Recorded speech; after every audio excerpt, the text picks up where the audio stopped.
સુરત જેવા શહેરમાં ઘણા મોટા વાહનોના માલિકો છે કે જેઓ પોતાના વાહનોનો કાયદેસરનો ટેક્સ ભરતા જ નથી. લાંબા સમય બાદ પણ આવા વાહનોના ટેક્સ બાકી હોવાને કારણે રાજ્ય સરકારની તિજોરીને ખૂબ જ મોટું નુકસાન થઈ રહ્યું છે. આ બાબતને ગંભીરતાથી લેતા સુરત આરટીઓ દ્વારા કડક હાથે કામગીરી શરૂ કરાઈ છે. સુરત આરટીઓમાં રજીસ્ટર થયેલ વાહનોનો ટેક્સ સમયાંતરે ભરવો જરૂરી છે, પરંતુ એવા ઘણા મોટા વાહનોના છે કે જેમના લાંબા સમયથી ટેક્સ ભરવાનો બાકી છે.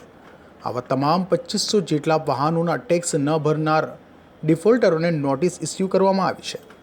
નોટિસ જેમને આપવામાં આવી છે તેમાંથી 108 જેટલા વાહનોના ટેક્સની કુલ રકમ 71 લાખ કરતાં વધુની રકમ વસૂલવામાં બાકી છે.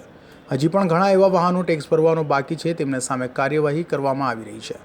સુરતના ઇન્ચાર્જ આરટીઓ AR ગજ્જરે દ્વારા જણાવાયું હતું કે 2500 જેટલા વાહનોના ટેક્સ ડિફોલ્ટરને નોટિસ બજાવવામાં આવી છે.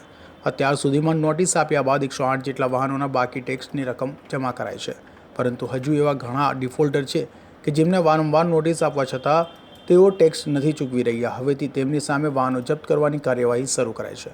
આગામી દિવસોમાં આ ઝુંબેશ વધુ કડકાઈથી નિયમો અનુસાર કરાશે.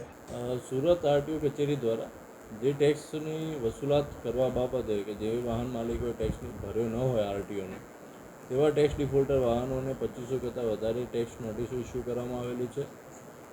તે ટેક્સ નોટિસો ઇસ્યુ કરવાના ભાગરૂપે વાહન માલિકો ટેક્સની ભરપાઈ કરી જાય છે.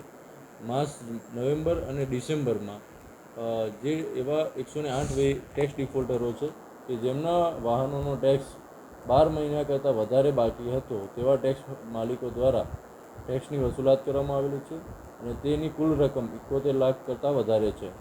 વધુમાં સુરત આરટીઓ કચેરી દ્વારા જે ટેક્સ ડિફોલ્ટરોનો ટેક્સ વધારે સમયથી બાકી છે તેમજ ટેક્સ નોટિસો ઇસ્યુ કર્યા છતાં પણ તેઓ ટેક્સ ભરતા નથી, તો તેવા વાહનોના ડિટેઇનની કામગીરી આરટીઓ સુરત દ્વારા હાથ ધરવામાં આવે છે. ગઈકાલે એક બસ ડિટેઇન કરવામાં આવેલી છે અત્રેની કચેરીના ઇન્સ્પેક્ટર દ્વારા, અને તે બસની કુલ વસૂલાત 16 લાખ કરતાં વધારે છે અને તે વાહનોનો ટેક્સની વસૂલાતની કામગીરી હાથ ધરવામાં આવશે.